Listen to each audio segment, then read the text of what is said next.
பொங்கல்லாம் ரொம்ப சிறப்பாக கொண்டாடுறதுக்கு ஆயத்தப்பட்டுக்கிட்டு இருப்பீங்க. கரும்பு, பச்சரிசி, வெல்லம், பால் அப்படின்னு சுபமான பொருட்கள் எல்லாம் வாங்கியிருப்பீங்க.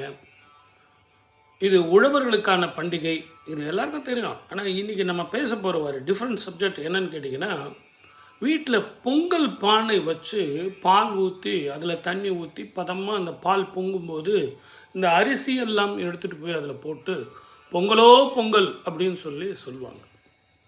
இது எதுக்காக? இந்த பொங்கல் பால் பொங்கக்கூடாது வீட்டில் அப்படின்னு பெண்கள் ரொம்ப ஜாக்கிரதையாக இருப்பாங்க. அந்த பால் பொங்காமல் இருக்கிறதுக்கு ஒரு கரண்டியை மேலே வைப்பாங்க. அந்த பொங்கல் பால் பொங்கவே பொங்காது.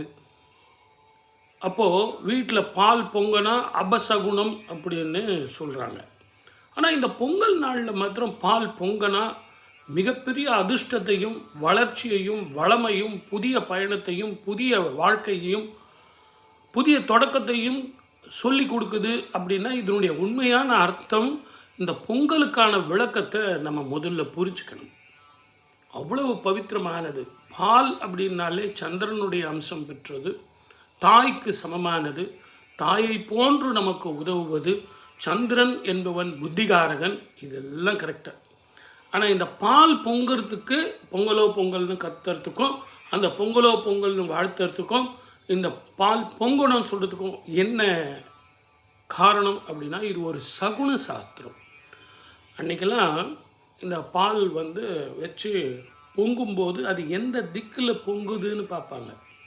ஈசான்யத்திலையா அல்லது வடக்கு திசையிலையா அல்லது தெற்கு திசையிலையா மேற்கு திசையிலையா, அந்த பால் எப்படி பொங்குது, அந்த பால் பொங்குற திசையை வச்சு அந்த வருஷம் அவங்களுக்கு வரவு செலவு இப்படி இருக்கும், உடல் ஆரோக்கியம் இப்படி இருக்கும், உறவுகள்லாம் மேம்படும், திருமணம் நடக்கும், சுப செலவுகள் நிறைய இருக்குது, வீடு கட்டுவாங்க, வாகனங்கள் வாங்குவாங்க, பாகப்பிரிவினைகள் நடக்கும் அப்படின்லாம் ரொம்ப தெளிவாக அந்த காலத்தில் முடிவு பண்ணாங்க.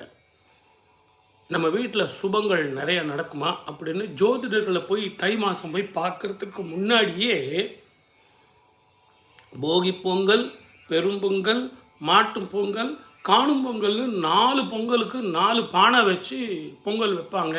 ஒவ்வொரு பொங்கலும் எப்படி பால் பொங்குது, எந்த திசையில் அந்த பால் பொங்கி நுர தள்ளிக்கிட்டு வருது அப்படிங்கிறத வச்சு அவங்களே அவங்க பெரியவங்க கற்றுக் கொடுத்தாங்க இல்லையா, சகுன சாஸ்திரம்.